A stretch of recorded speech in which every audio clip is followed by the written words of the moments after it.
Welcome to the Ground and Pone Podcast, a weekly show for combat sports, gaming, entertainment, and plenty more. I'm Brian Shea, senior editor at Game Informer, joined as always by Scott Fontana, the New York Post's MMA reporter. We've got some big gaming news right off the bat, so I think we should lead off with that side of the fence. But then later on, we're going to dive into chatting all about last week's MMA action and then previewing the enormous card that is UFC 274. Scott, how's it going this week? It's pretty busy, man. I've got a lot of interesting content coming out in the MMA space. I spoke to Justin Gaethje recently. There's a feature up on that. I spoke with both of the women's strawweight title fighters, Rose Namajunas, the champion, and challenger Carla Esparza. I spoke to Anthony Pettis, who's fighting on PFL. Got a bunch of things coming out, so hopefully someone's interested in checking any of that out. Never heard of any of those people, but we'll just keep rolling. You'll learn a little bit about them, I guess. I hope so. Like I mentioned in the introduction, there is some big gaming news that just got announced right before we jumped on this recording. You're talking about like hitting the ground running. That was what my Monday morning was. Woke up to the news that Square Enix has sold off some studios, sold off some IP. So Square Enix, most well known for like the Final Fantasy franchise.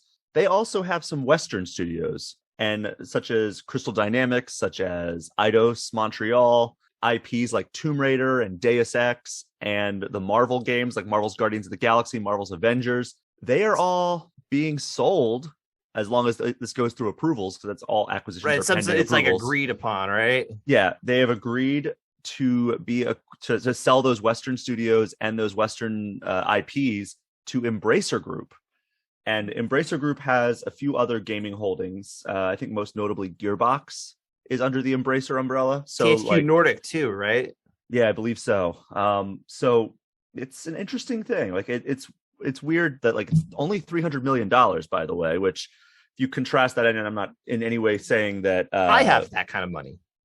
Yeah, exactly. I saw somebody, I forget which developer it was, but it was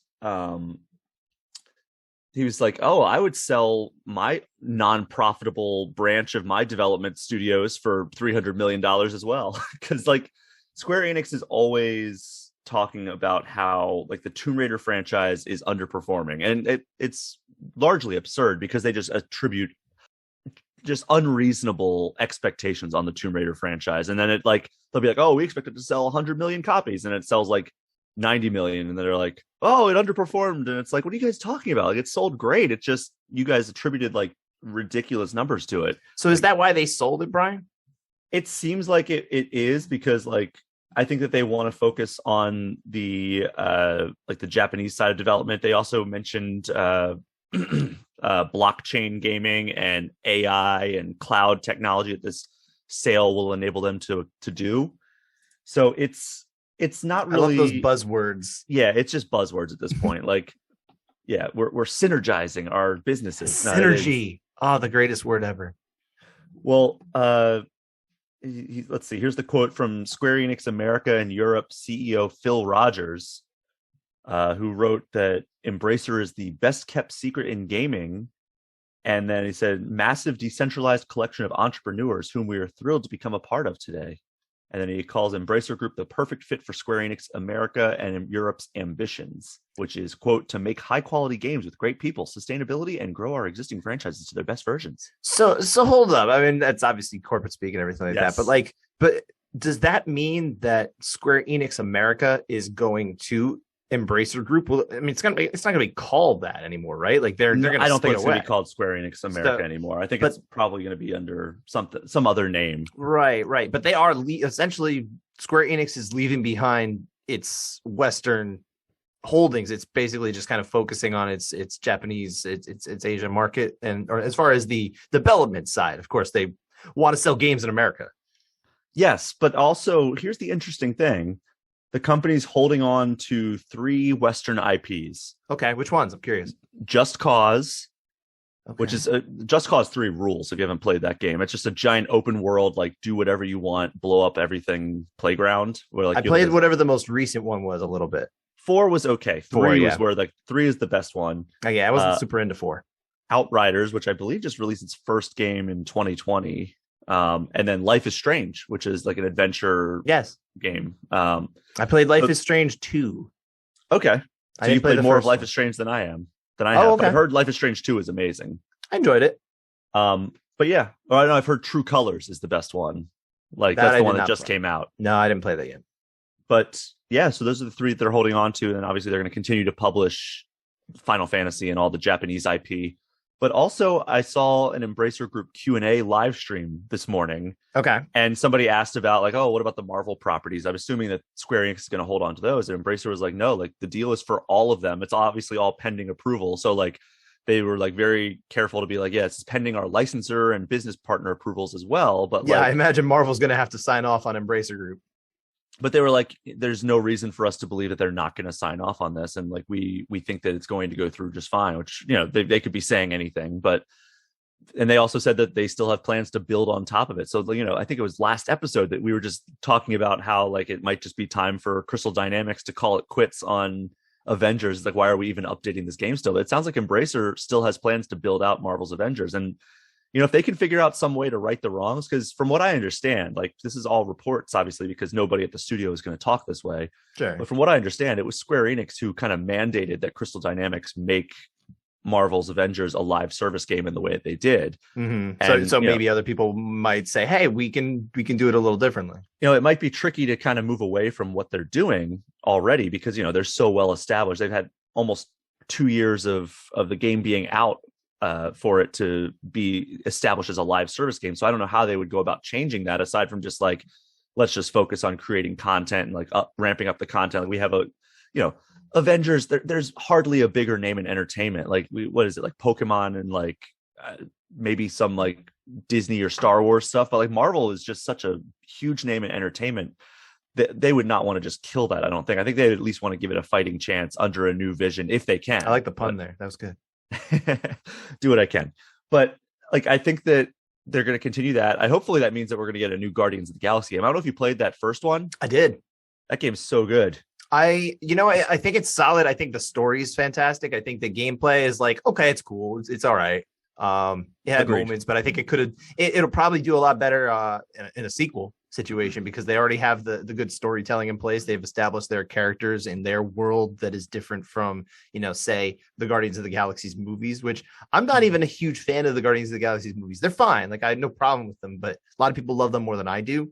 And I actually enjoyed this game story-wise more than the movies. So here's a weird thing. Here's a weird story. We're going to kind of go off on a tangent. One time, this was like 2018, whenever Guardians of the Galaxy 2 was just about to come out. Okay. I was on a cruise ship and it was like a weird like experimentation thing where they were trying to do a Comic-Con style convention on a cruise ship. Okay. And I would say it was largely successful, but I guess not financially because they never did it again. And they were even talking on the ship like, all right, we're going to see you guys next year. These are the dates we're tentatively planning. And then it just we never heard another thing about it. Mm-hmm. And now cruise ships, the cruise ship industry is also kind of weird now post pandemic, but yeah, well, that's a whole nother thing. The next year would have been before the pandemic. Right. So part of that, they had a Walking Dead panel. They had, which had like, you know, 5 or 6 members of the Walking Dead from throughout the years. They had a Guardians of the Galaxy panel, which it's funny because Michael Rooker, who played Yondu, right? Yeah, he played Yondu, and he also played Merle in The Walking Dead. So he was able to take part in both of those panels. Okay. But so it was like Michael Rooker and Sean Gunn, who is director James Gunn's brother, yes, but also he plays one of the characters in the Guardians of the Galaxy movies, like a side character. And he's also, I think, in almost all of James Gunn's movies. I think he was in the Suicide Squad as well. Nepotism. But yeah, so they were on the ship, and I actually like went up and like there was like some like meet and greet. But they Frank Miller was also on the ship. Okay. For as little time as possible. He got on, did a panel, and then he was like, drop me off at the next port, basically. Fair enough. But yeah, it was kind of cool to be on like this ship with all like these, and then there were several other like big name like comic creators and everything. Like it wasn't just movies and TV shows; it was like comic books as well. All right. But anyway, I had a drink with Michael Rooker because they had some like media meet and greet, and there was like me and like 2 other people that were like in the media there. Okay, and quite the meet and greet. but like they had like all the people there, and like I went up to Michael Rooker and just had like a chatted with him for like 15-20 minutes and like just had a drink while I was talking with him, and he's a really cool guy. Talking about love and life. I was talking about Guardians of the Galaxy Volume 2 because it was just about to come out. And what he told me, because I had no idea that Yondu was going to be like the star of that movie. Like if you look back, like, you know, Peter Quill is the main character as always. Of course. But then you get into Yondu's story that's like, oh man, he steals Act 3 from that entire cast. But I get on there and on the ship, and Sean Gunn's there, and you know, he's everywhere. I just see him every single place that I go. It's Sean Gunn, Sean Gunn, Sean Gunn. And every single time I see him, it seems like somebody is inadvertently messing with him. Like one time, like there was somebody who just wouldn't stop following him around, and it's like you could tell he did not want to like be followed by this person. So he like was like ducking around and like trying to figure out a way to like lose this person. Was this person you? Because you seem to be there every time. But then I was at a show. They had a show every night that like that everybody could attend, and like, you know, they had like a VIP table with all the invited guests, and this girl had a drink, and the last night of the cruise, it was like the ship was just going like this, like up and down. There was a big storm coming out of the Gulf of Mexico, and somebody's drink just toppled right onto Sean Gunn's lap, and I was like, "Oh, we're playing piss Sean Gunn off today again," because that's what it seemed like every time. But did he snap? Did he snap? Did he like punch anybody? He was as cool as could be. Okay. But like, yeah, it was just hilarious to witness this. But anyway, getting back to that, I hope that they do another Guardians of the Galaxy game, because I feel like that's the prime example of if they nailed it on the first attempt, but there were some things that could be improved upon. And I think that that's what we're going to get to, is that like, there's just they can iterate on that gameplay and deliver another heartfelt story. And I think that we will have a major hit on our hands. And I think that honestly, the Guardians of the Galaxy game paid for the sins of the Avengers game, because people were so turned off by Square Enix developed AAA Marvel games because of the Avengers game that nobody gave Guardians of the Galaxy a chance until it generated all this buzz in the media. Like the media played started it, winning awards stuff too. Yeah. Everybody was like I remember we put it on our cover very early on in like the development cycle, and people were like, not interested. Nope. No interest whatsoever. And then like we played it or we watched a demo or whatever we did. I forget what we did. We did not. No, but I did play it. I did play it before it was before it was announced. And I was just like, oh, this game's actually really good. Like the combat feels solid and everything. And then everybody was like so against it because it was a Square Enix developed Marvel game, and it came out. And I'm hoping that now it has established itself well enough that people are going to give it a chance if there's a sequel, and then we get that. But also something that's worth noting here, because you know we talked about all these like Tomb Raider and Deus Ex are getting acquired. Yeah. The Marvel license will probably be acquired pending Marvel's approval. Crystal Dynamics is also helping Microsoft with its Perfect Dark reboot. I saw that. Yeah, that piqued my interest too, because I don't know what Perfect Dark means to you personally, but I was a mammoth fan of Perfect Dark on N64 when it came out. Like everyone says, oh, GoldenEye. GoldenEye's great, obviously. It's the one that you're going to remember. You probably have the most memories attached to, you listener at home. But Perfect Dark, I'm sorry, it just was a better game. It was a more refined version of GoldenEye. It just didn't have James Bond in it. You know, you had bots running. You could set up bots and everything like that. Like this is something that you couldn't do on other console games. You know, it was a really fantastic like experience, and just my memories of that game are even better than GoldenEye in a lot of respects, because by then I was a little bit better at the game too. First off, because I had some more experience at that point. But just the more refined multiplayer, the more interesting weaponry at your disposal was fantastic, and I really that franchise means a lot to me. So I'm really excited whenever I hear Perfect Dark. Well, there's the Initiative, which is the studio that Microsoft founded to work on like AAA IPs. Okay. Because like that was the big criticism for the longest time, was Microsoft doesn't have any exclusive games. Like they have Halo and Gears of War, and that's it. And people stopped caring about both of those franchises until Halo Infinite came along. And earned criticism. Yeah, for sure. Gears 4 I liked. Gears 5 was fine, but like it just feels stale. Like I actually really liked Gears 4 a lot, but it like the overall formula just feels like it. You know, it's a game franchise from the late 2000s. And Halo. And either way, it's really just there's only that. You know, we're just talking about it's like those two, which a lot of people love. And now like, Forza Horizon, though. Sure. But anyway, all these all the criticisms were Microsoft never has any exclusive games. Like they used to be a gaming powerhouse in terms of like exclusivity, but then like they just stopped producing these exclusive titles that everybody loves for whatever reason. Then they went on the studio shopping spree, which ties back into our story here because it's all been about acquisitions lately. Like Microsoft bought all these studios. They founded the Initiative, which is like their big like new studio that's internal. It's like comprised of all these veteran game developers. And now they're bringing in, they're still working with Crystal Dynamics, even despite this acquisition, to create the new Perfect Dark game, which could have a lot of promise. Like Perfect Dark Zero for Xbox 360, it was a early game in that console's life cycle. Garbage. Yeah, but I didn't play it. I heard nothing very good, but I'm not an Xbox guy, so there's also a lot of baggage surrounding the development of that game. Like there were a lot of things they wanted to do that just like technical limitations. Like it was originally being developed for the original Xbox, and then the company Xbox wanted Rare to make the leap to Xbox 360 because I think they originally planned on having a Halo game at launch, and then that got delayed. So they had to have they wanted a big FPS to launch the console with. So they all transitioned it to Xbox 360.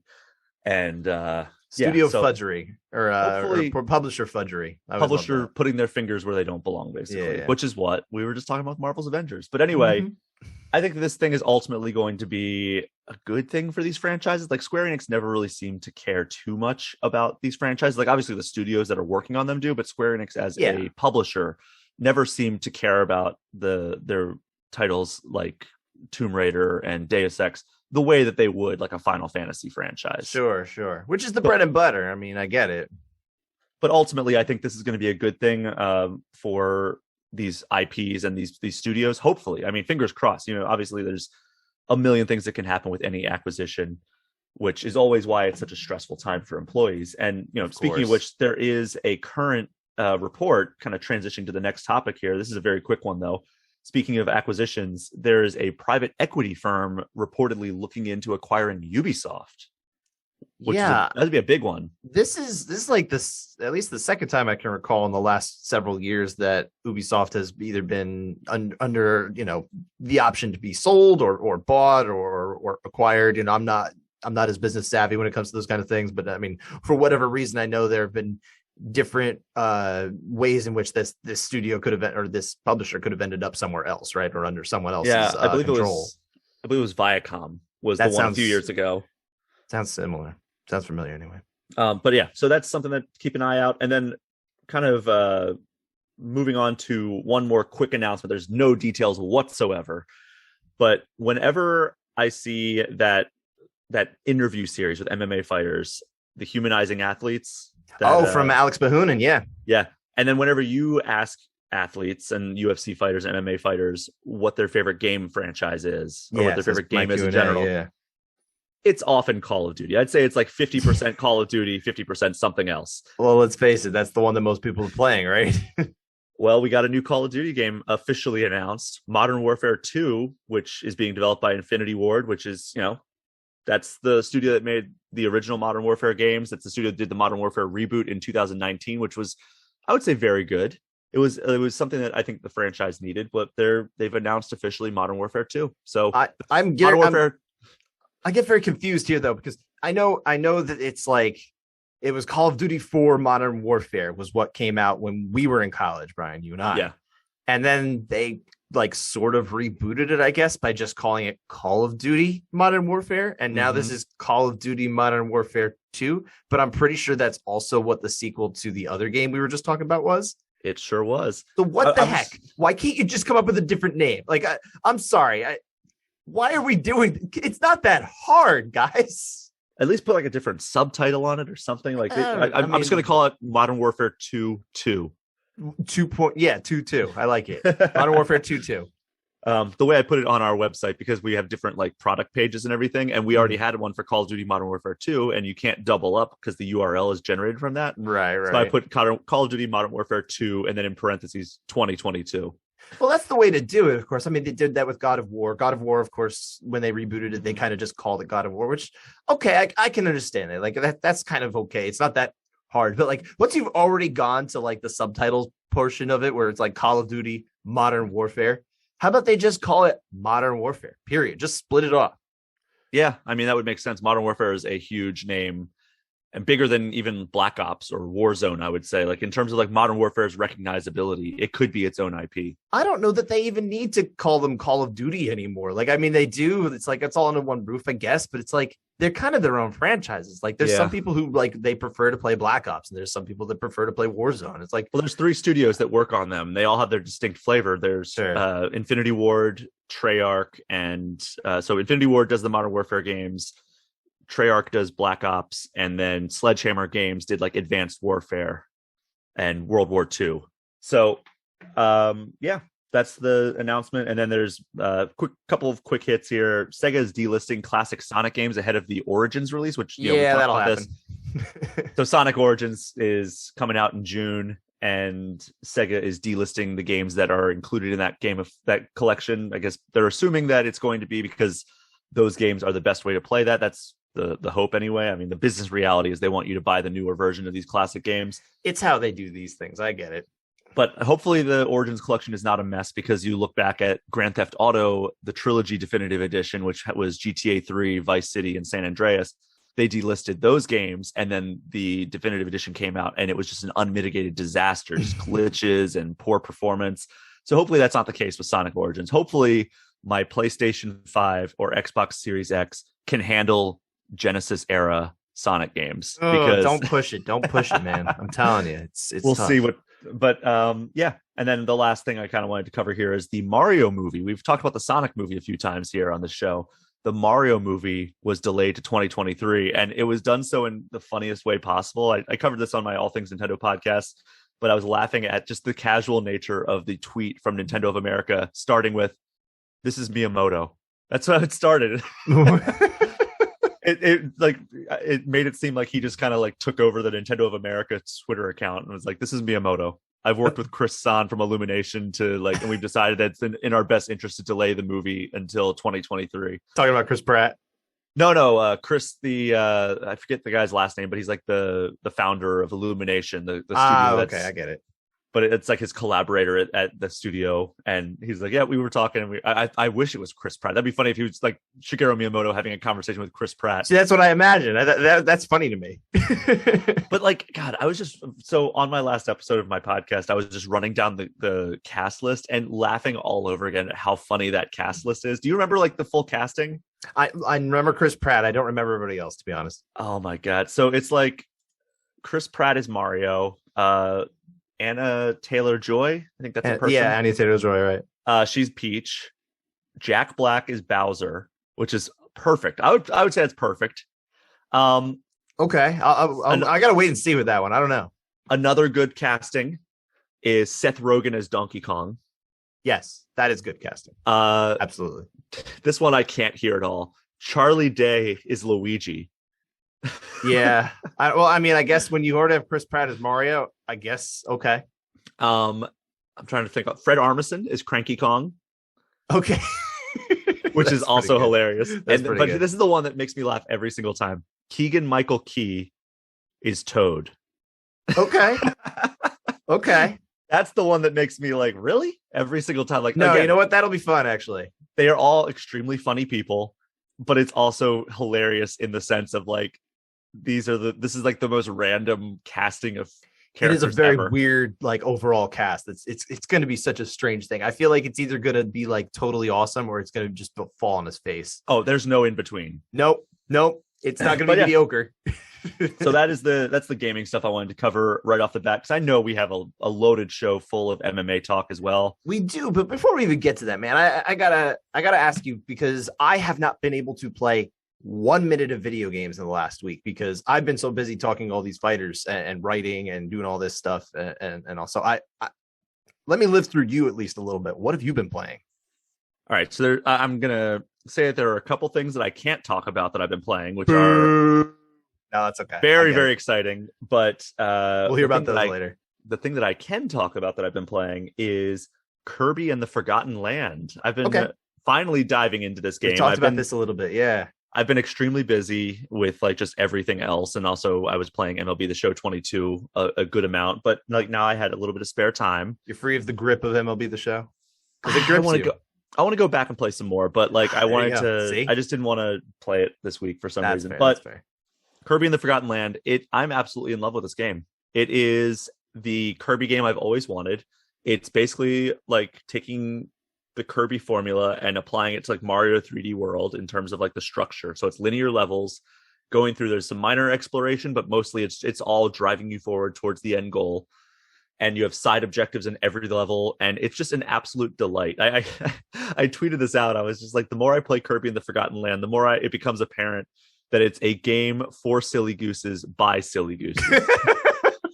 Because it's just like you are very giddy. I can see it on your face. No one else can see this, but I can see there's like the giddiness on your face. You're talking about it's so delightful. Like there's the mouthful mode, which is like the butt of so many jokes, but like it's so funny to like.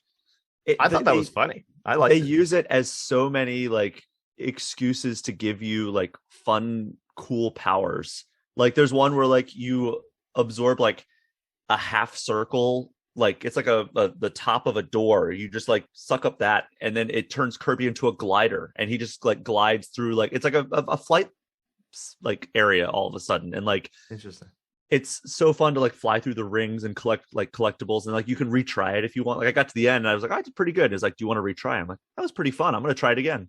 See, eventually I'm going to play this game, and I know the only thing my kids are going to care about, and so I'm going to ask you about as a result is that fact that you can try to eat a car and you cannot successfully get it all in your mouth. Yeah, but it's mouthful how mode. Is that?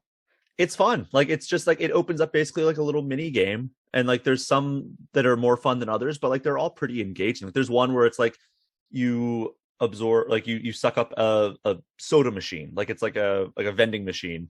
And you can go around and you can blast enemies with soda cans out of your mouth. And then there's another one, like some of them it's easy, like it's just like you suck it up and then like you rotate the stick to jar it loose, and it's just opening like a secret passageway. Right. But like other ones, it's like, all right, you absorb a car and you can't quite swallow it, so you're just kind of Kirby's amorphous body is wrapped around it like rubber, and then you can drive around the car, and it's like a little mini game, like a driving mini game, and it's a lot of fun. Like I really enjoy it. It's a goofy visual because like right when you do it, like it puts it right front and center. Like Kirby, you see Kirby stretched around this object. And the way I describe it is like he can eat anything that has a soul. Things that don't have souls, he just goes into mouthful mode. Okay. That's kind of morbid. It takes away the silliness of it. Now you just feel for these entities that are losing their souls, that are being consumed by another thing. But yeah, the game is very fun, and you can absorb their powers at like the people, like the enemies' powers, but then you can upgrade their powers using like, and there's like, what are they called? But like it's like a challenge section. It's like these rifts that you can enter, and it's like it gives you one specific power, and it gives you a target time, and you have to complete this obstacle course that uses these powers before the time is up, and it's really fun. It's more challenging than like the mainline levels. The mainline levels I haven't really had much of a challenge. I'm not super far into the game. I'm a couple worlds deep, but like it's a really great game, and it's my number 2 on my game of the year list behind Pokemon Legends Arceus. Okay, how many games from this year? Like, so you're talking about number 2. How many games from this year do you think are like roughly in that pool of games that you've evaluated? About 6 or 7. Like games that I've played enough of to be like, oh yeah, this is where I would rank it. Like, I mean, there's been some games where I fired them up and I'm like, I don't feel like playing this, and then I just turn it off. Okay, so you wouldn't count that. I understand. But yeah, like I reviewed like I want to say like 3 or 4 games this year, so those are included in there. And then I've played other games enough that like I could say, oh, this is where I'd put this on my personal game of the year list. How many games in a given year do you end up reviewing? Oh, man, it varies. Like this year, I've been so busy with other projects that I've reviewed fewer. Mm-hmm. Yeah, I think like on a given year it'll be like 10 to 15. Okay. So like one or 2 a month is like the average for me, I would say, because like game reviews are time consuming. Like, I know, because I did way more than that in a year before while I was doing another beat. Yeah, it was wild. Not the smartest idea, but I just kind of kept on being like, yeah, I'll review it. Yeah, I'll review it, because I was the only one doing it for my outlet, and I was like, okay. And eventually, like, I got to the point where I'm like, man, I'm really driving myself nuts playing games that I wouldn't necessarily play, which is, I mean, it's fine. The reason I'm doing it is because I want to evaluate it for our readers and try to, determine, hey, is this a game that might be worth your time or might not be? But yeah, at some point you just kind of have to like pull back and be like, no, I'm not doing myself a service by reviewing so many games. And it's the thing of like games take so much longer on average than movies or albums or even like UFC cards. Like if you're watching a UFC card, that's like 7 or 8 hours max. That's a long time. It is, but games can be, I mean, I reviewed Persona 5 Royal. My save file at the end of that was 130 hours. Yeah. So games can take just a ridiculous amount of time. And also if you're seeing all like the side stuff, like if you're evaluating like an open world game, if I'm reviewing GTA 6 when that finally comes out, I'm probably going to put 150 hours into that game, 150 hours easy, because I want to go and like explore all the stuff the game has to do. I want to do all the side stuff. I want to see like all the stuff so I can see like, oh, this side quest is really great. This one you can skip. Or like if there's an online component, which there almost certainly will be because GTA Online is like the biggest thing ever. Yes. Then you're going to want to put a whole bunch of hours into that, even after you finish the mainline story and single player. So it's like games like that can be enormous. But Persona 5 Royal was definitely like the outlier where I put 120, 130 hours into it. So here's another question for you, just as far as your general preference too. We're not even talking about you as a reviewer, but like your general preference when you're looking for a game to play. Are you looking for that game that's going to keep you busy for a long time, or do you want something that's kind of more like a finite, kind of expected number, and maybe what that number might be, like hours wise? Oh man, so tough question. Depends. I know it depends because like there are some games that I'm just like super excited for that it doesn't matter what structure they're in. Like if we were getting Mario 3D World 2 tomorrow, which is, a very structured linear thing, obviously that's not announced, so that's not like any kind of thing that I'm spilling here. Hypothetical Mario 3D World 2. Yes, to make it clear. I would be super excited about that. But I'm also extremely excited about Breath of the Wild 2, which is going to be a giant open world game that I could probably spend 100 hours in. Also hypothetical in theory right now because it's delayed.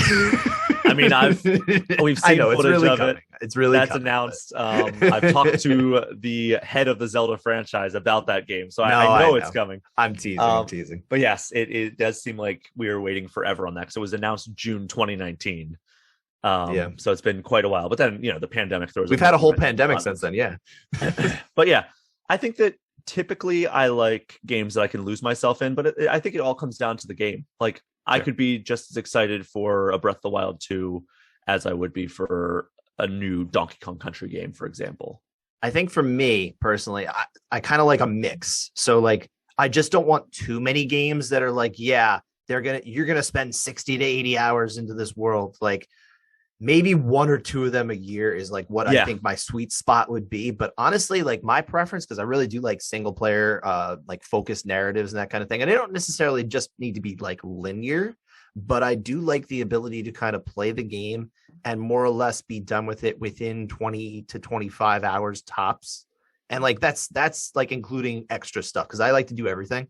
I'm, as I've mentioned before on the show, at least, and I'm kind of a trophy hunter. Yeah.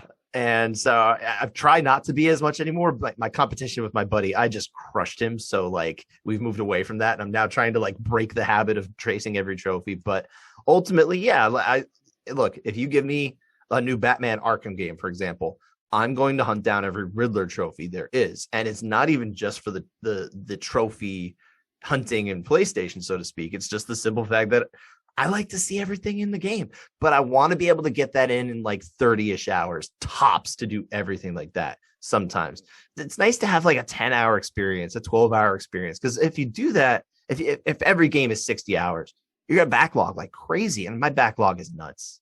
It's all about mixing it up. Like that's honestly one of the reasons I wanted to jump into Kirby and the Forgotten Land, because all these games I was playing were these big open world games. I was playing Dying Light 2. I was playing Elden Ring. I was dipping my toes in that. I was like, you know what? I want this kind of focused game. I know that I can just power through it, play it, whatever. And I'm hopping on a plane later today, and I am going to be able to bring my Switch and play Kirby on the plane. And that's something that I was really looking forward to. Like when I went on these trips, like I went to Florida with my family in March.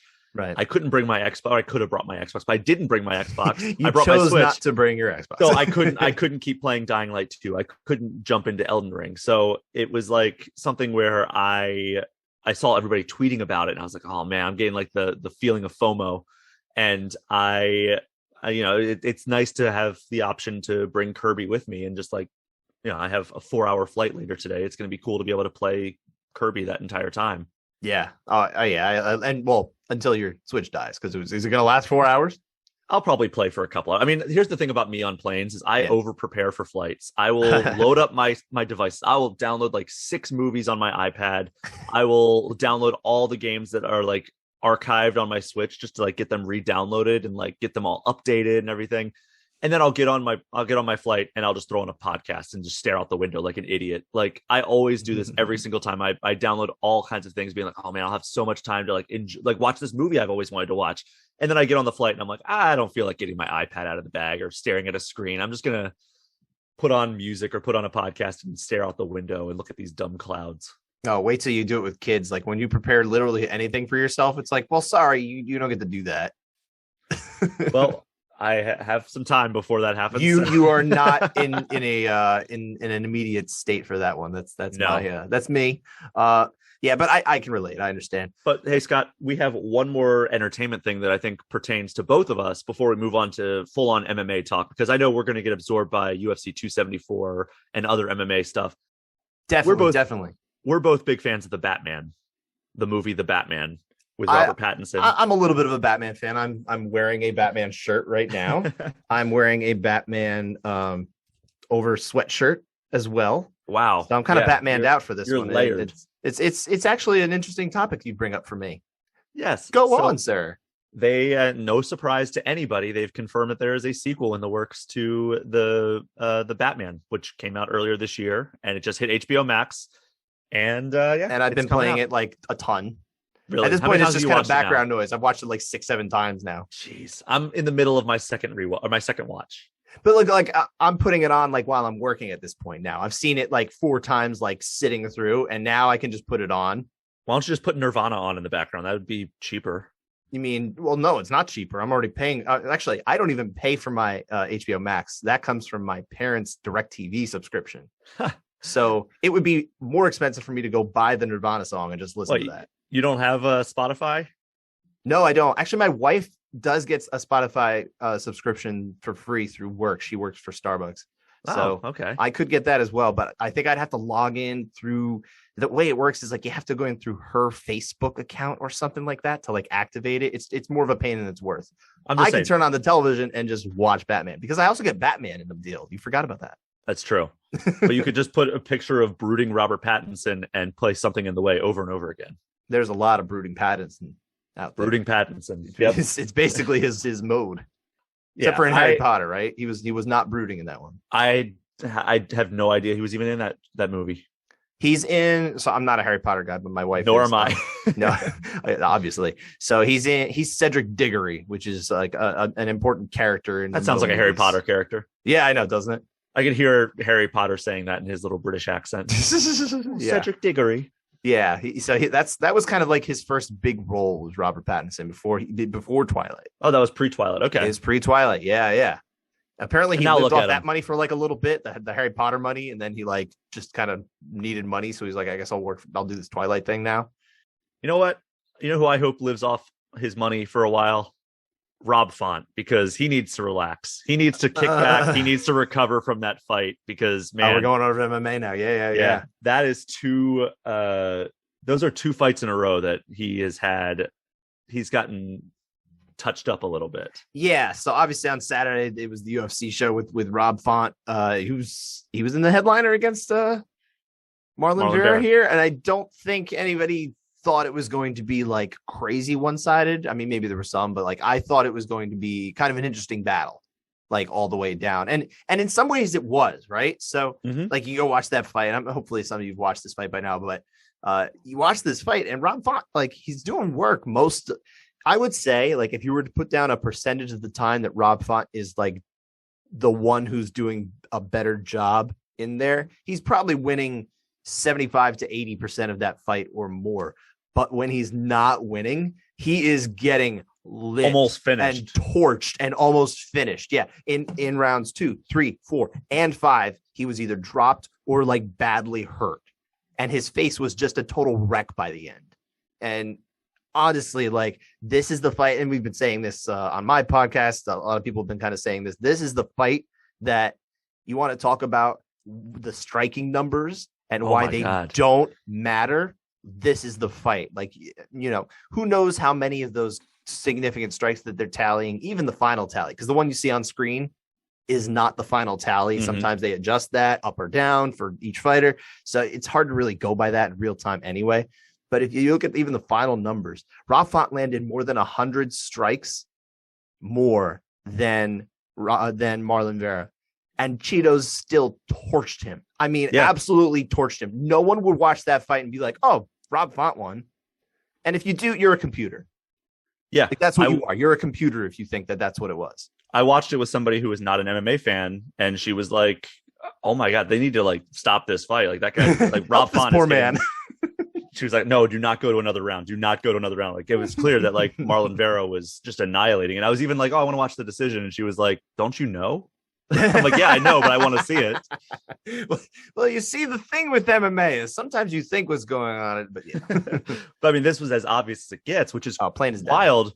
It's wild when you look at the striking stats, like you're saying. And it's funny because I searched like Rob Font, Marlon Vera just now, and one of the first headlines that I see is MMA Junkie. Relentless Marlon Vera loses statistical battle to Rob Font, but takes decision with Font in a bloody mess. With Font a bloody mess. Statistical battle.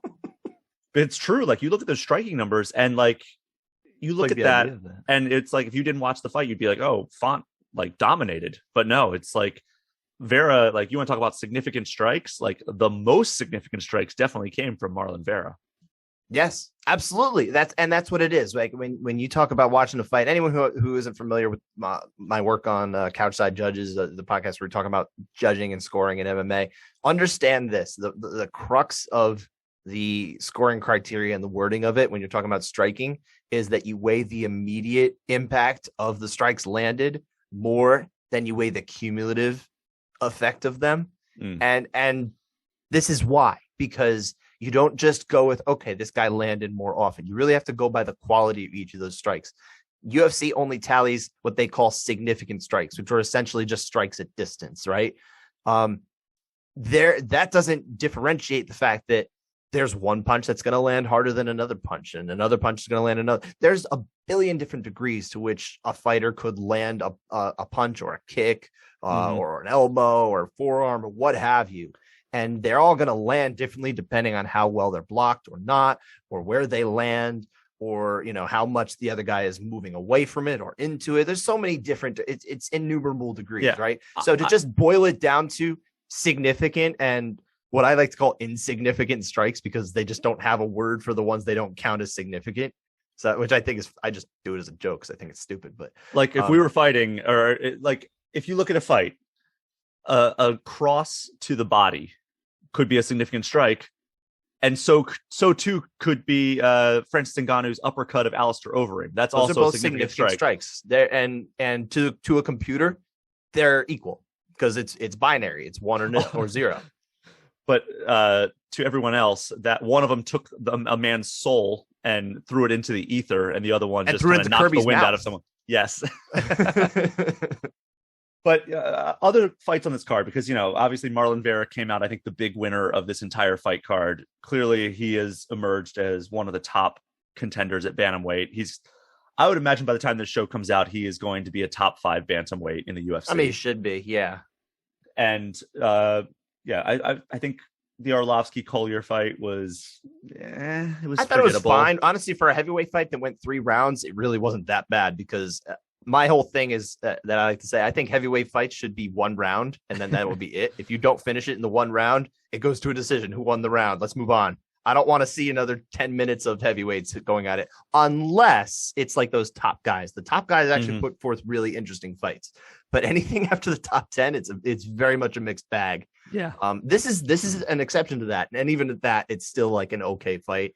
A lot of people are calling this robbery. I don't think people understand what robbery is, because it's just a close fight. I'm sorry. If the rounds are close enough, especially rounds 2 and 3, if the rounds are close enough that you can reasonably see the argument for the other person, it's not a robbery. It's just the way it is.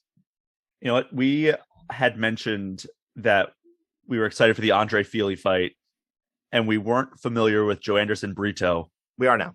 but we sure as hell are now. Exactly. Oh, yeah. 41 seconds is all he needed to put away Andre Fili, who is super tough. I mean, this isn't someone who gets finished easily. If he loses, it's often, a tough decision. Can often, you can see a case even for him getting the win in many of those cases. Not always, of course, but it's to do this to Andre Fili was really impressive. So that was a big win for him. There was an awesome knee bar finish from Davison Figueiredo's brother, Francisco, another flyweight contender. Well, not contender. He's still early on in his UFC journey, but yeah, very, very impressive win from him.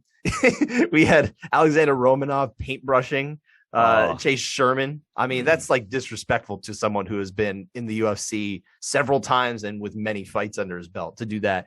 And if you looked at the stats, and Shaheen Al-Shati from MMA Fighting pointed this out, that Chase Sherman accrued 0 statistics from UFC stats. No punches attempted, no strikes attempted, no strikes landed, no takedowns attempted. One suplex onto his coconut, though. He literally only got thrown around as a training dummy. It was like really impressive in that sense. And everyone was like, oh, wow, look at the odds of this. It's crazy. You got to throw $1 on it. And I'm like, you know what? I totally get it because it's heavyweights. But then you watch it and you're like, man, maybe he was a plus 1,100 underdog for a reason. Here's the thing, though. It's like one of the biggest prospects in the UFC heavyweight division, somebody who has been proven to be like just an absolute wrecking machine.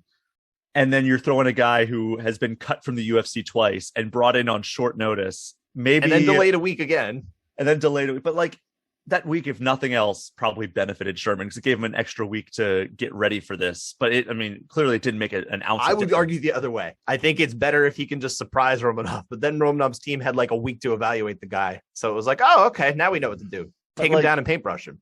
I have no idea because it's a guy who was cut twice from the UFC and going up against one of the biggest prospects in the division. It's like, what did you expect to happen here? And sure. I get it. Like the odds were so long. It's like, yeah, why not throw down like $10 or something? But then we saw why $10 is a lot. I would say a responsible person would not put more than $1 on this. I mean, what? $1 would have gotten you like $15, $12. Well, he was plus 1,100, I believe. That was they said on the broadcast. So that would have gotten you $11 plus your original $1 back. So hey, You know what? That's pretty good. That's what I'm saying, though. $10 would have given you $120.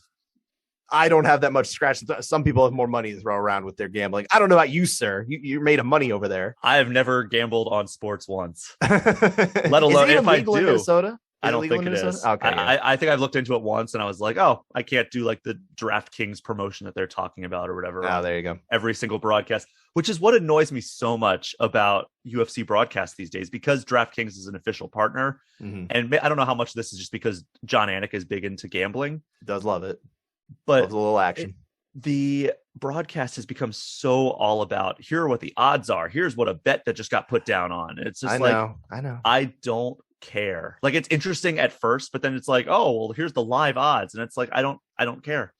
The only thing that I see that it could serve to do is when Joe Rogan gets on these like narratives that he just can't let go. He's like, oh, this guy's obviously winning. And it's like, oh, well, the live odds are saying otherwise. It's like, he can't argue with the live odds. That's the only purpose that I can see is like when he thinks that like this one fighter's won the first 3 rounds of a championship fight and the live odds say the other person is winning. He can't really dispute that. There are times though, I'll tell you, I've seen times where the live odds were not, let's put it this way in pun speak. It were at odds with what I interpreted was happening in the cage. And I think I have a pretty decent read of the way judges actually interpret the action in the cage. So now, granted, they're accounting for the fact that, hey, maybe this fight could be ended as well. But also, I mean, I know I have a good idea who's winning on the judges' cards at this point, and it's not always the one that they're saying. So sometimes there's actual like value if you're a gambler, if you have like I'm in Jersey. Jersey is the one who like led the way for everything. It's our fault. So if you don't like it, sorry, blame Jersey, but we don't care. It's just so funny how like professional athletes and like gambling in general on sports was so frowned upon and kind of like shoved into the corner of like society and like sports culture. And now it's like every single sport has just full on embraced it. And like it's advertisements constantly for DraftKings or whatever other sport betting book is out there. I get it. But you know what? Fight sport has always been about gambling. Mm-hmm. I mean, that's that of all the sports. Like, if you want to get on that with baseball, like, I could really understand that, because they've literally banned people for life for gambling. Now, granted, it usually had to do with, you know, being involved in gambling on their own team and that kind of thing. The Black Sox scandal, Pete Rose, all this stuff. But put Pete Rose in the Hall of Fame. Put Shoeless Joe Jackson in the Hall of Fame before Pete Rose. I want him in first, because Pete Rose was actually, it's kind of a garbage human being. Yeah, you know? but you know, there's that. Look, no, I'm not saying. I'm saying on baseball alone. merit. On baseball merit alone, yeah, he deserves to be in. But at least Shoeless Joe Jackson, man, he was a fantastic player. Now, I didn't watch him because I was not born, 65 years earlier. So he's a fantastic player, allegedly. All the numbers support it, man. I tell you, I'm kind of a big numbers guy, especially with baseball. And numbers are so important to baseball. Like, you want to talk about fighting, how they don't matter. In baseball, it's like the only thing that matters. So if you look at that, he was a phenomenal player. And there's a lot of conjecture about whether he was even really involved in the whole thing. That's where it gets kind of fishy. And it also does seem like that it was whole, like, the book was thrown at these people, probably maybe not rightly so. So here's my stance on the Baseball Hall of Fame. Put Shoeless Joe Jackson in. Okay. Put Pete Rose in. Okay. Put Mark McGwire, Sammy Sosa, and Barry Bonds in. Yep. Put them all in. Put them in. It was an era. Baseball merit. Put it on the plaque. I don't care. Just make sure you mention that Pete Rose, there was like some sort of thing where he was dating like women who were under 18 and that kind of thing when he was playing. Was he? Oh, yeah. That's what I mean. This is why he's kind of scummy. I mean, it gets past him just being like annoying and that kind of thing. It's like, but I believe Ty Cobb is in the Hall of Fame. Yeah. And he's a garbage human being, or he was. You know who's a real garbage human being? It's not even Ty Cobb. Cap Anson. Do you know who Cap Anson is? I don't. Okay, so Cap Anson was the first player to get 3,000 hits. Okay. Right? So, like, an impressive player. He was basically baseball's first great player. Like, we're talking about the 1800s, right? He was also one of the chief reasons why black people were banned from baseball for so long, or blackballed from baseball. Yeah, he was just a terrible racist who... You can read it. I'm not going to, I'll spare you the details, because honestly, I don't know them all off the top of my head, and I don't want to just spew imperfect narratives, but look up Cap Anson. It's not that hard to find out his role in preventing people who didn't have white skin from playing baseball with other people for so long. And it's BS. So he is honestly the absolute worst example of someone who's in the Hall of Fame when other people are not. Because he did more to damage baseball for a long time than anybody, bar none. Dude, it's such a weird like line that they've drawn in the Hall of Fame, where it's like, all right, the morality is crazy. It's so dumb, and like so many people were on steroids in the 90s, so it's like, why are we just singling out the people who performed the best on the steroids? Like, it's nuts. Hey, here's a question. Going back to MMA, like transitioning a little bit. Let's say you can create the inaugural class of an MMA Hall of Fame, not the UFC Hall of Fame, mixed martial arts Hall of Fame. So it includes everything, and includes people who didn't fight in the UFC. Take the politics out of it, hopefully. What is your initial 5-man class? And let's say it can't include active fighters. And when I say active, I mean, like, maybe Anderson Silva is technically an active fighter, but he's really not taking MMA fights right now. And it's only fighters? Or should I put like Dana White? No. Let's do only fighters. Okay. Just, contributors and that kind of thing. Look, Dana White would get in as the first contributor. He kind of has to, right? But let's say fighters. The Fertittas maybe, but probably. Yeah. Oh yeah. I mean, they would be part of it too. Let's see. I mean, if you're putting on, let's start with non-fighters. Just other people. You want to get it out there, all right? Big John McCarthy. He would be a first ballot for like his work on like getting the rule set all together and everything. Mm-hmm. But let's talk about fighters. All right. Yeah, so just 5 men, 5 men or women. GSP. I don't want to discriminate on gender. GSP would be in there. I mean, you probably have to put Hoist Gracie as the first ballot. 100%. Yes. Easy. So only active fighter. So John Jones, because he's not active. Yeah, exactly. He's not an active fighter. I would count him. I mean, he's allegedly returning, which by the way, I put out a tweet over the weekend that I just think it's fantastic that Henry Cejudo had a full MMA retirement. His division moved on, and now he's back. in the time that John Jones has last fought, but he's still an active fighter. Hilarious. So, anyway, we're talking about guys who really they're not fighting. You know, GSP, Hoist Gracie, God, Chuck Liddell. Anderson Silva's eligible. Chuck Liddell. Okay, that's fair one too. Fedor. Okay. Only one left for me. Yep. I'm thinking either, I guess Anderson would be in there. I mean, he's in my Mount Rushmore of MMA, like greatest MMA fighters. Sure. I think you got to put him in, right? I mean, like, I'm thinking like, do you care about performance enhancing drugs here? I was thinking like, all right, do I put Anderson in over somebody like Khabib? Like Anderson had more longevity there, but also he had the downturn that we didn't see with Khabib. But so that's only because Khabib decided not to have that.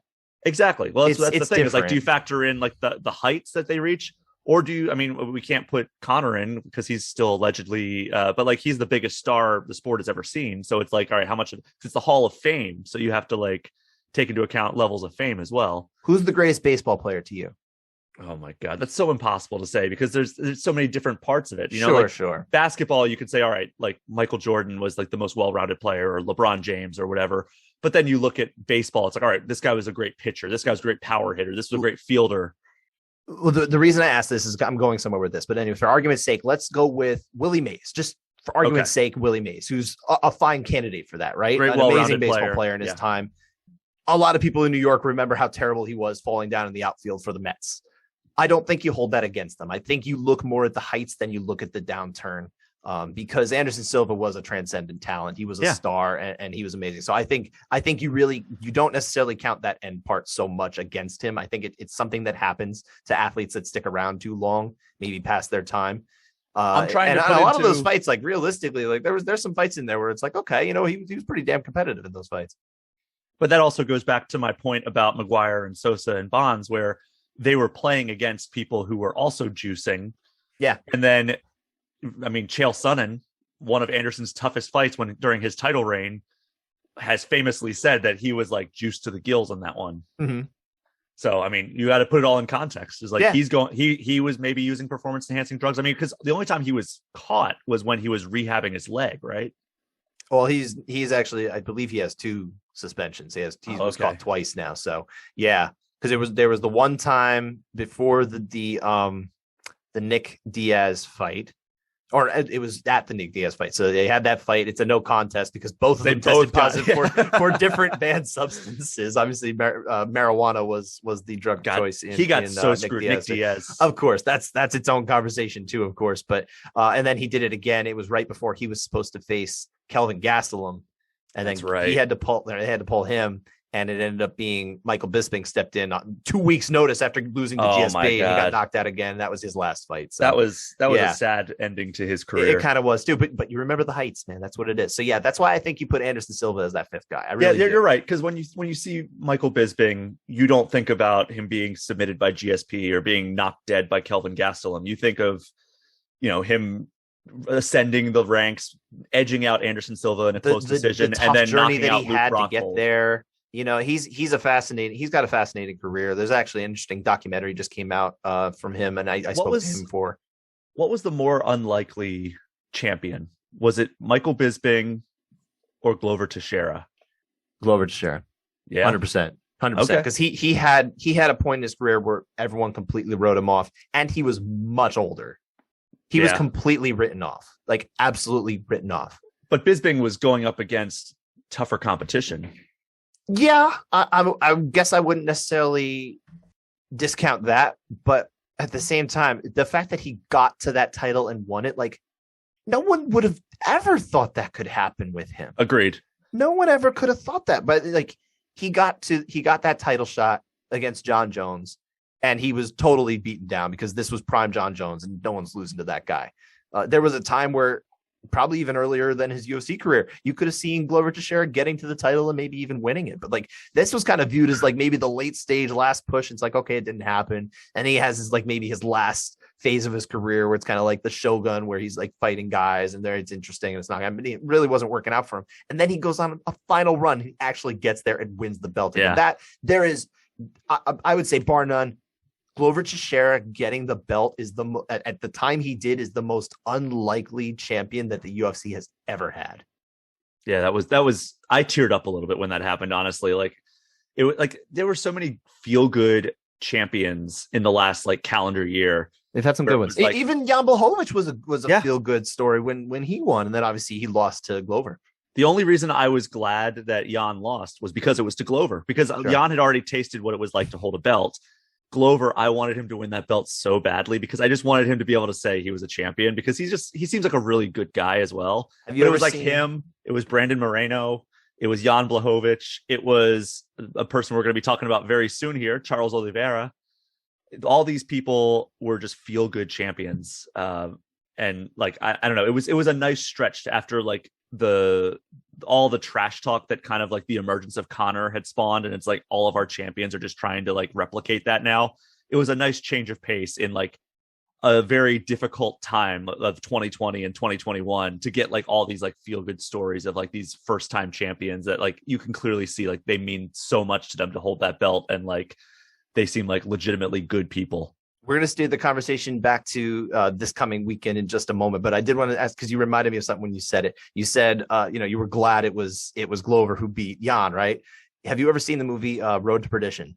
No. Which is a fantastic movie, and I highly recommend you watch that like really soon, sir. It's a great movie. Tom Hanks, Paul Newman, Daniel Craig pre-Bond it's a really good movie. But in this movie, there's a scene, and I don't want to spoil too much, but essentially the scene, Paul Newman says, "I'm glad it's you." Oh, yeah, I know that scene. Okay, you know the scene, yeah. So basically, when you said that, like that was the thought in my head as I picture you sitting there being like, "I'm glad it's you, Glover, who beat you." But did you see that? I mean, watching Chuck Liddell lose his mind when Glover won, that made me really happy as well. Like, did you see that clip? Yes. When and also he let out a hearty roar. I don't know if you remember how much you remember that clip of Liddell watching Glover win, but he was like, "Oh!" I was like, "Damn!" He's still got the roar there. They've been close for a long time. I mean, he was talking about Glover before. There was realistically a time. We're talking about several years before he got to the UFC, because it was visa issues was the only reason he wasn't in the UFC. Mm-hmm. It had nothing to do with his talent at all. He was totally UFC caliber. Yes, it's a wild story. When they wrote it, I forget who wrote it for Junkie. They told a lot more, or not for Junkie, for MMA Fighting, right before he won the belt. Fantastic story. I wish I could credit the writer off the top of my head, but I can't. I'll look it up. Yeah, look it up while you do. But that story was just phenomenal, to know the journey that he had, the tough road that he had to get to this point, the fact that he kind of took a chance, and it didn't, the way that he got to the country was the reason why he couldn't get there. And look, I don't want to make this political or anything like that, but it's unfortunate that there were other forces at play that prevented him from being able to prove to the world that he was the best in the world. And the fact that he finally got to do that at an advanced age, when realistically fighters ought not to be doing that, it was just so impressive, especially in this time. Like, there was a time where, okay, Randy Couture beating Tim Sylvia to win the heavyweight title, that was an inspiring thing too. But also, it's a different time. We can look at that as a little bit of a simpler time in MMA. The degree of the caliber of fighter today is significantly better. So for him to do that now is really impressive. So I remember the first time I heard Glover Teixeira's story, I believe it was on one of Ariel's MMA shows. I forget if it was when he was with ESPN or if it was before that. But like, I was like, man, that's just incredible, the stuff he overcame in order to become a member of the UFC roster, even, let alone ascend to the ranks that he did.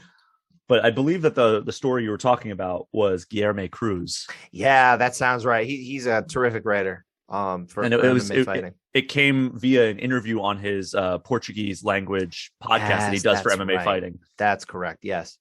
But yeah, so Glover Teixeira was just a great story, and I'm so glad that he won. And I remember immedially, though, and this is kind of looking a little forward, as soon as he won, I was like, yes, I'm so excited. And then I tweeted, please don't make Glover fight Yuri. Well, it was the fight to make, of course. It absolutely was. But we have two title fights this weekend in the UFC, and there's a little bit going on with Bellator and PFL on Friday night. But let's focus more intently in this last kind of half hour of our show here on the UFC before we get to that. So because there's obviously a lot going on here, as there is with pay-per-views generally speaking. But let's say I'm going to pose this question to you and I'll answer it myself. But what is the most compelling storyline for each title fight? Let's start with the headliner, of course, Charles Oliveira, Justin Gaethje lightweight title. What's the most compelling storyline for you at play in this fight? So there's two opposing storylines here, I think. The first you only get one, sir. Well, the first one I think that is more compelling, I would say. I mean, because the less compelling one, but still one that I'm really excited to see pan out is, can the most exciting fighter in MMA finally grab UFC gold? And that's Justin Gaethje, obviously. Course, yeah. But the highlight. But on the other hand, which is one that I think is more compelling, is can Charles Oliveira, who was kind of a dark horse boogeyman style figure in that division for a few years until he was able to ascend and become the lightweight champion by beating Michael Chandler. And then nobody gave him a chance against Dustin Poirier, at least the odds makers didn't. And Oliveira proved everyone wrong there.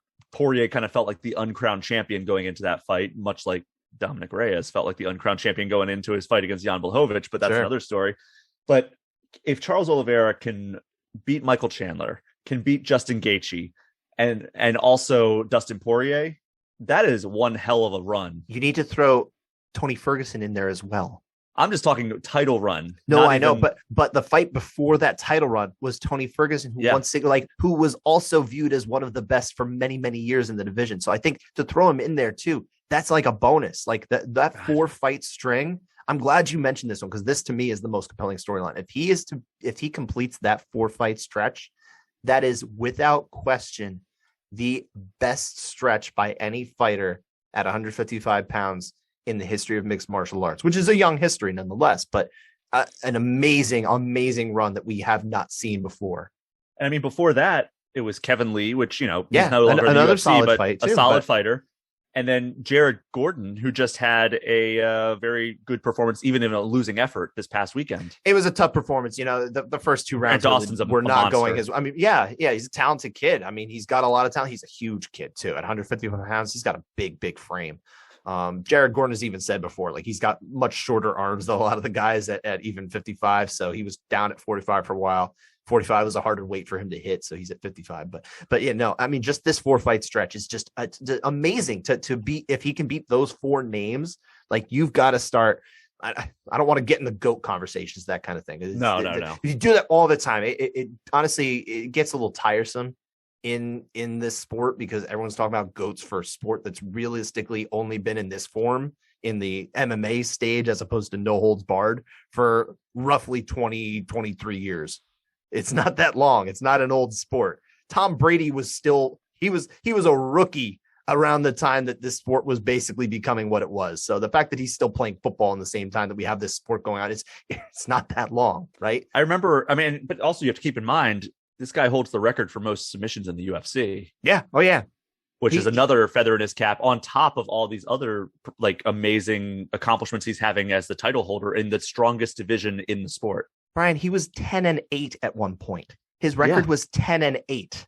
Now, this was across lightweight and featherweight, which was an ill-advised weight cut, I think. It accounts for the fact that he also was fighting like top guys way too soon. He fought Jim Miller the same year he debuted in the UFC, not long after he turned 21. And Darren Elkins that same year. And this is also Jim Miller, like, just about the height of his powers too. Like now Jim Miller's the Iron Man, and he's not necessarily winning all these fights against talented, not talented, but let's say top fighters. That stage has passed him by. No offense to Jim, who I've been covering for many years, but that was when he was at his best, like 2010 to 2012. That's the period where you look at Jim Miller and say, man, he was really one of the best in the world at 155 pounds. To put him in there that quickly was just nuts. He was done that. And he was trading wins and losses for the longest time. Like you mentioned, Jim Miller, here are his losses. If you think about this, like, these are some top tier guys, like, especially for somebody so young in their career. Yeah. Jim Miller, Donald Cerrone, Cub Swanson, Frankie Edgar, Max Holloway, Anthony Pettis, Ricardo Lamas, and Paul Felder. But then he hasn't lost since 2017. And to be fair, that's balanced out with he had 3 fights against Nick Lentz, and he won 2 of them and had another one that would have been a win overturned. So That was it was kind of like, okay. He's been on an absolute tear since that loss to Paul Felder in 2017. Yeah. Like what a run this guy has been on. And if he can pull off a victory over Justin Gaethje this weekend, that really cements him as not the GOAT, because I mean we're still far away from approaching what Khabib has done and like the dominance that he had. But I think that if he keeps going, I mean he would have Justin Gaethje, and then you've got to think Islam Makhachev is next up for him. It has to be sure. We don't want to get ahead of it. We'll save the looking ahead from this fight too far, right? But like he's got just a murderer's row that he is just having to face by virtue of being the champion of the best division in the sport. I don't want to get into the GOAT conversation, like I said, but I will say I would push back a little bit on that. We know that Khabib is the GOAT of lightweight, because it's a very complicated case, is what it is. But again, I don't want to go too deep into it. Like, I mean, you've got an argument for BJ Penn, you've got an argument for again, Khabib is probably there, but then you can start putting probably Charles Oliveira in there if he does win. But there's different reasons why you can go for each fighter, right? Even Takanori Gomi is at least in that conversation. He's not number one, but he's in there. All I'm saying, Charles Oliveira is putting together one of the most impressive title runs if he can pull it off this weekend. And oh my God, could you imagine though, like if he stops Gaethje? That would be amazing. I mean, and realistically, I do think that if he's going to win, he probably is going to stop him, because I just don't see that fight going 25 minutes. Oh my! And like I don't think either one of them is going to get the distance if they win. I think it's going to be a finish. Although I don't know if anybody thought that we were going to see the full 3 rounds of Gaethje Chandler. Sure. No, I mean that's fair, but man, I mean, these guys really don't go anywhere except finishes. I will say that for all the talk about Justin Gaethje being the most exciting fighter in MMA, and I do believe that wholeheartedly, I think Justin Gaethje, no fighter matches his excitement levels. I mean, maybe we mentioned him earlier, Yuri Prohaska comes close, but I think Justin Gaethje is far and away the most exciting fighter in all of MMA. Charles Oliveira is no slouch. Sure. He's a super exciting fighter as well, which is why this fight is an all-out banger. It is. Now the other compelling storyline title fight we got to come up with here. So in the strawweight division, of course, Rose Namajunas puts her title up for grabs against Carla Esparza. I think probably the most compelling storyline here to me is pretty obvious, but I'll ask you first. What is the most compelling thing about this fight? Can Rose avenge her loss? Yeah, I mean, 7.5 years in the making. It's a very interesting storyline at play here. And I'm planning to write something on this as well, because I spoke to both women in the last week. But the division has changed a lot in 7.5 years, right? Sure. It's changed so much. There have been several different women who have held the belt since Carla Esparza won the belt initially over Rose Namajunas 7.5 years ago. And through it all, they've managed to get back to this point where they're both in this title fight. That doesn't happen. And I pulled this stat out on my own. I kind of did the research and figured it out on my own. And I mentioned it to Carla. I said that if you win here, you would set the record for longest time between championship fight victories. And she would beat Frank Mir by almost 3 years. Oh, wow. Frank Mir it was 4.5 years between when he first won the belt. He had the motorcycle accident, couldn't defend it anymore. Finally got back and won an interim title. And for Carla to get back here and go 7.5 years between that, it just blows it out of the water. So here's something that's interesting to me for Rose Namajunas' record. She's 11-4. She has avenged her loss to Tecia Torres. She's avenged her loss to Jessica Andrade. If she wins this weekend, she avenges her loss to Carla Esparza, leaving the only non-avenged loss, Karolina Kowalkiewicz, which unfortunately she's not anywhere near the title picture right now. It's not even just avenging losses. It's the fact that she's 4-0 in rematches, period. Because she also, she took out Zhang Weili and Joanna Jędrzejczyk in both of their rematches. So it's like, I mean, this is because that's the thing that people always point to at GSP. You know, he had 2 losses. He avenged both of them. Yep. And in dominant fashion too, especially with the Sarah rematch. Like that was one of those classic slipping on a banana peel moments, I think, which, all credit to Matt Serra. Because you can't take it away from him. He can't take it away from him. Accomplished it, but yes. Biggest upset ever. However, like I think it definitely looks like a blip. if they fought 100 times, how many of those fights do you think GSP wins? I would say probably 97. Yeah, I was thinking probably like 95, 96. Yeah, I think it's fair because you can't just say one. Like it's not the one time it would have happened out of 100. It's probably the one time out of 10. I would say if GSP and Matt Hughes both fought in that era 100 times, I would say it was a lot closer to 50-50. I wouldn't go 50-50. I'm not saying it's going to be 50, especially because there was like a rapid. When are you talking about? Are you talking about the time he lost the first fight? Or are you talking about the second and third fight? Because it was obviously a very different. Like GSP evolved very quickly into one of the GSP greatest is just an fighters of all absolute time. freak. He is total freak of nature, not freak of accident.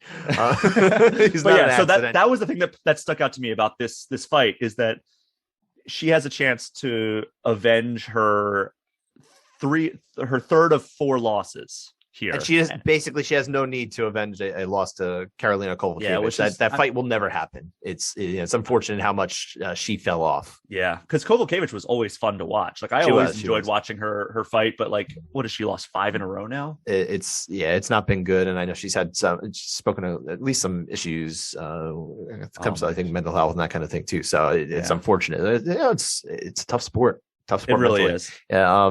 But yeah, those are the two. I think you hit it as far as what's the most compelling storyline here as well. But also, for me, it's really just the fact that this division has come so far, so long, and we still have these 2 women here at play. I think that speaks to how much these 2 women have been able to persevere, and it's not easy to persevere in this sport, and yet they have.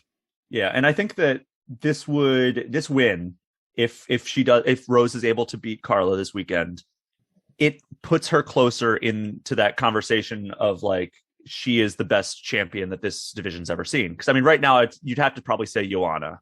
I don't know, because Rose has 2 victories over Joanna. I'm just saying purely as the best champion. I don't know I'm not saying like GOAT of the division. I'm saying the best champion. I think that I would still say Rose. I would actually push back on you, sir.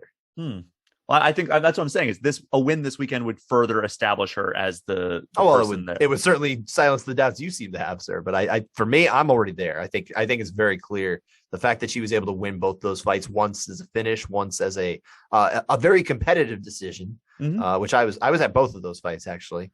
And yeah, I mean, for me, I think she's already done it. I think she's done enough of the work to get there, but it's still such a young division. I think we're still waiting to see that woman who's going to come in here and just swallow up everybody. I thought that would maybe even have been Tatiana Suarez, but of course she had many health issues over the last several years. What a bummer that is. She's had just what a snake bit woman. It's so unfortunate. We've been robbed, and she's been robbed of the ability to put on her skills in the cage. She crushed Carla Esparza several years ago. That was one of her most recent. It might have been her most recent loss, actually.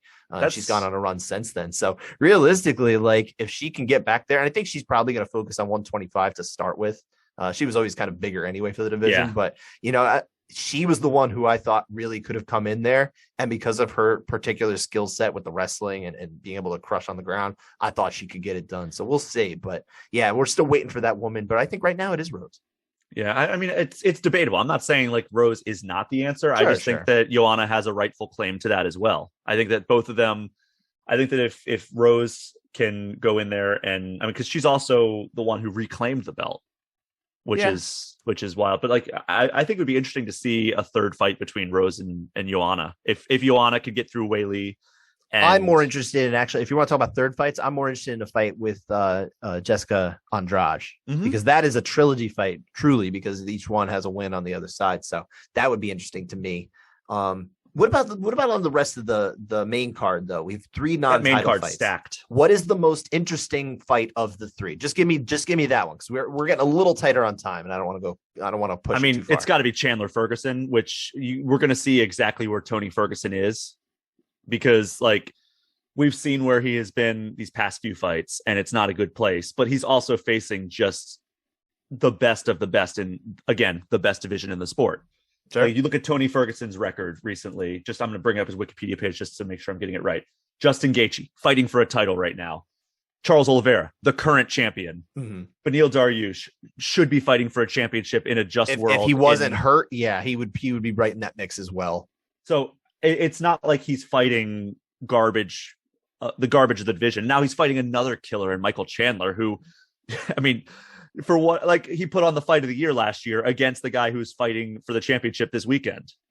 The thing is, though, with Tony Ferguson is you have to wonder how much that brutal fight against Justin Gaethje might have been kind of the accelerant to his downfall. You know, he's been in the game a long time. These things happen to fighters. It's not unheard of by any stretch. It's also not unheard of for guys to come back. We've already talked about it on this particular episode, but man, this would be a very tough order for him. So yeah, I don't know what's going to happen here, but man, I feel like to go into this fight expecting Tony Ferguson to win this fight, if you're not, you know, standing behind him in his corner or in his family, I feel like it's tough to really look at this fight as being like, yeah, this is a fight that he should definitely be able to win. But he totally can. I wouldn't take that away from him, but it is compelling. It's absolutely the most interesting of the three. You know, we have obviously the fight with the other two fights on the card. I'll just list really quick is Donald Cowboy Cerrone. He's going against Joe Lozon, who we haven't seen during the pandemic. I'd almost forgotten that he was still an active fighter, but yeah, here he is. Yeah. Two old war dogs coming at it. Absolutely. And then a couple other war dogs, as you mentioned, in Shogun Rua and Ovince St. Preux. That's an interesting one too. I don't think we're going to see the Von Preux choke here. No, I honestly wish that was, I mean, I get the name value of those two fighters, Shogun Rua and OSP. Yeah. But I think that Royval versus Schnell is a better fight. That's on the prelims. It is, but you know what?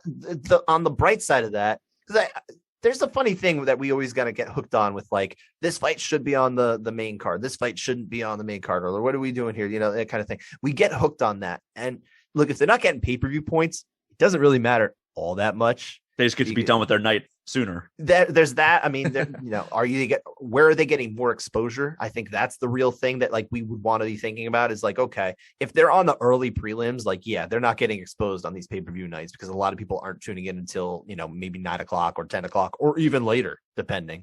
But if you put someone on the main card, in theory, they're probably getting the most exposure.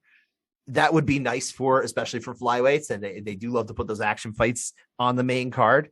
But I mean, I try not to get too hooked on that because, like, when you're thinking about selling a pay-per-view, whose name holds more value? Is it Shogun or is it Brandon Royval? And that's the thing. You're thinking about kind of the name value here. And I think that's what we're talking about, because at this point, Shogun is not really the Shogun who won Pride, you know, 16 years ago. It's been a long time.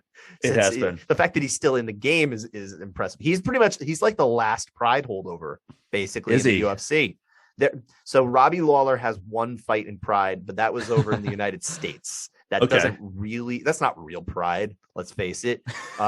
This is like the last bastion of the Pride era. So Pride never die as long as he's still around.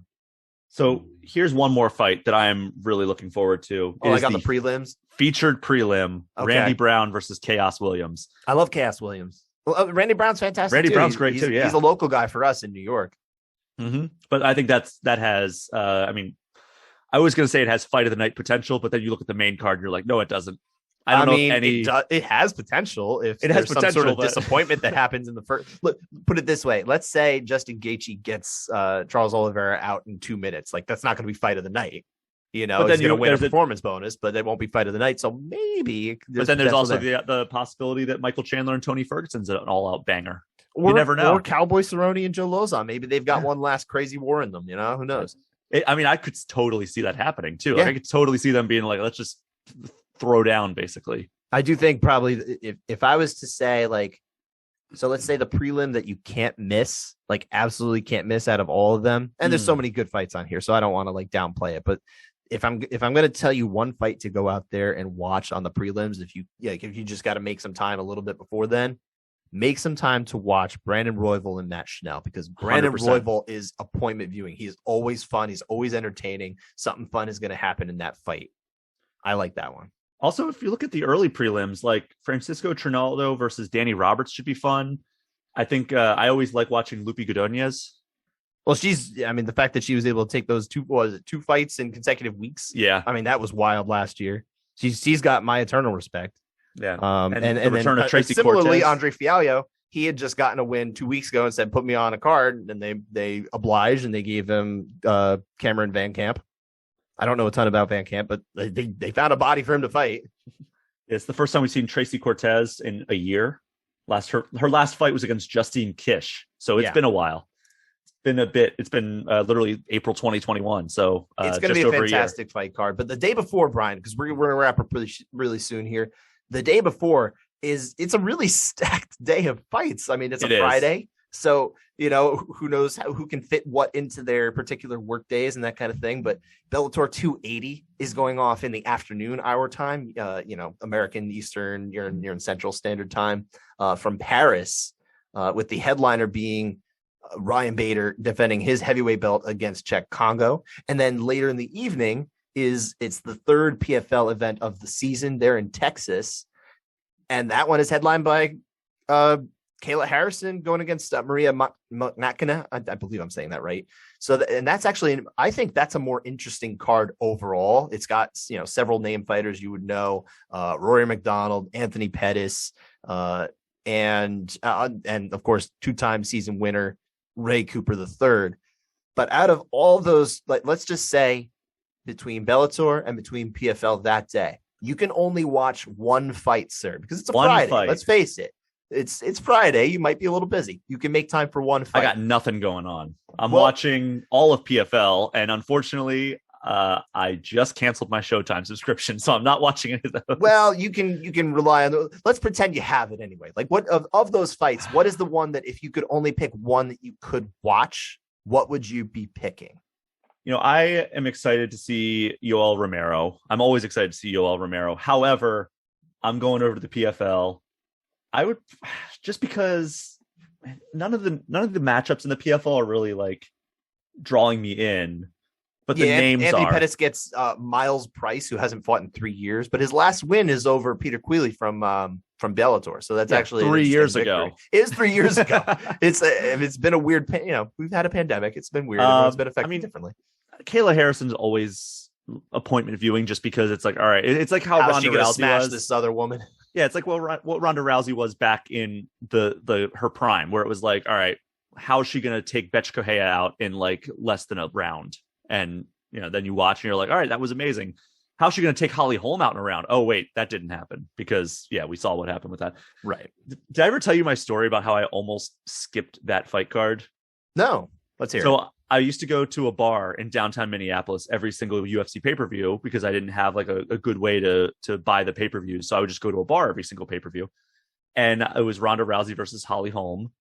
And I was like, my girlfriend and I at the time, we walked over to the bar. And it was like probably like a 4 or 5 block walk. And we got there and I had just gotten my Minnesota license. And so they punched a hole in my Texas license. So I showed that and they're like, oh, because it has the hole punched in it, you have to have like your paperwork because that license is invalidated. So I couldn't show. They were carding everybody to get into the bar. And I was like, I don't want to go all the way back. Let's just go back to the apartment and we'll just like play video games tonight or something instead of watching this fight card. And then I was like, you know what? Let's just walk back. I'll get the paperwork and come back. Like, I don't know. It's always fun to watch Ronda Rousey crush whoever stands in front of her. Sure. So I almost skipped it and then sat down, watched the entire night of cards. And then Ronda Rousey and Holly Holm comes up and I'm like, all right, this should be quick. And then, it kind of was. It's round 2, but still, it was like I was like, oh my god, I'm so glad I decided to come back for that fight because it was just like such a time and a place. Like it was like if you decided not to buy like the GSP Matt Serra pay-per-view card, and it's like, oh my god, of course this is what happens when I skip a fight. So I'm glad I didn't because I would have had serious FOMO of like, where were you when that happened type situation? Because that's one of those where were you moments in MMA history. Sure. Absolutely. And you know what, Brian? I'm really excited for these fights this weekend, but I think we got to bring it home, right? Well, wait. What's your pick for the one fight you would watch this weekend? Oh, for me? No. Out of those two. Yeah, that's right. You know what? I'm going to pick Rory McDonald against Brett Cooper. And the reason is because I think it's actually kind of a compelling matchup here. I think this is the best balance of the 4 from PFL. And look, I'm interested enough in the Bellator headliner, but also Czech Congo is going to be 47 this month. We're talking about Randy Couture level staying power in this sport, which is impressive in and of itself. But at the same time, it's like, come on. I know he's good, but it's not the most compelling of heavyweight fights, I guess, at this point. So yeah, for me, it's definitely Rory McDonald against Brett Cooper, just because I don't necessarily know who's going to win, and there's compelling stakes here. Whoever wins this fight, obviously it goes a long way to who can win $1 million, and that's a very compelling fight for me. I love the PFL's format in the sense that it really gives fighters a chance to get a path to money that they couldn't get elsewhere in mixed martial arts.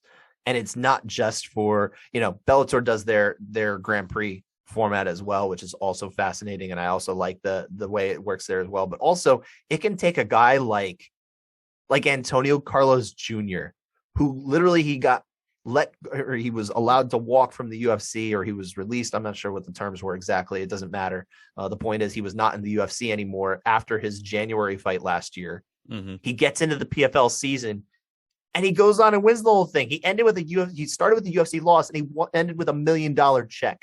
He would never, ever, ever, ever have made that money in the UFC. And I like that there's a path for that for however long the PFL sticks around. Yeah, I mean, that's great for that. I mean, I also think that somebody like Kayla Harrison, we know there was some weird like matching clause for if she was trying to go to another promotion, but somebody like Kayla Harrison could make feasibly that money in another promotion.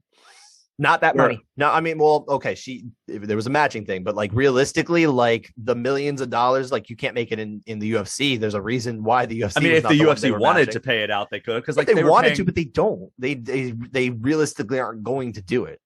I'm saying if she goes to the UFC and becomes as big of a star as her talent in the PFL would have you believe that she has the potential to become a star, she could eventually ascend to the heights of making at least comparable money. I think. It's just got to be, you've got to be one of the biggest stars in the UFC. Like, you see Jorge Masvidal and Israel Adesanya apparently is the correct pronunciation. I've been corrected. Is that right? Yes. But you see them getting their money, and allegedly, because we don't know what the actual numbers are. The PFL? No. And like Masvidal's contract where yes. Of course, you have the press release coming out saying he's one of the top 5 paid fighters. Yeah, I mean, that's UFC, just, you can say whatever, and then you have no idea what the numbers are because he's getting paid $1 million bajillion. But yeah, there's a select few fighters that will make comparable money. So like Kayla Harrison's one of the few fighters who would have the talent, potential, and star power to ascend to that level to maybe become more fascinating. Though, Brian, is the fact that again, someone like Shoeface was able to come over. That's what I was getting at. Division up, by the way. He was a middleweight for all the while, and he really wasn't that interested in coming up to 205. And then all of a sudden it was like, okay, this is the option for me. I fight at 205. Now he's very committed to this division. He's kind of filling out his frame just a little bit more, but he seems like he's a much better place. I spoke to him a few weeks ago. But for look at it this way. If you're a 205-pound fighter in the UFC and let's say it's going to be a tougher path for you to get into that top 5 and fight for a title anytime soon, it makes a lot of sense if you're maybe like 8 through 17 to 30, like move over to PFL, give your chance to try to win $1 million. You actually have a better path to life-changing money that way. So I think that's for sure the appeal there is like, you don't have to be the biggest star in order to get a massive payout. Right. All right, Brian, we got to wrap this up, of course. That is our show for the week. If you like what you have heard, dear friends, please be sure to subscribe to the show on Apple, Spotify, YouTube, wherever you have found us. That helps us grow.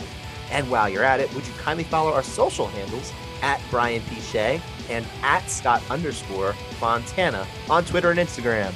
And if you want to reach us with other questions, feedback, topics, anything you want us to talk about in future episodes, you can hit us up at groundandpwnedpod@gmail.com or at groundandpwned on Twitter. Until next time, enjoy the fights, enjoy the games, and we will talk to you next week.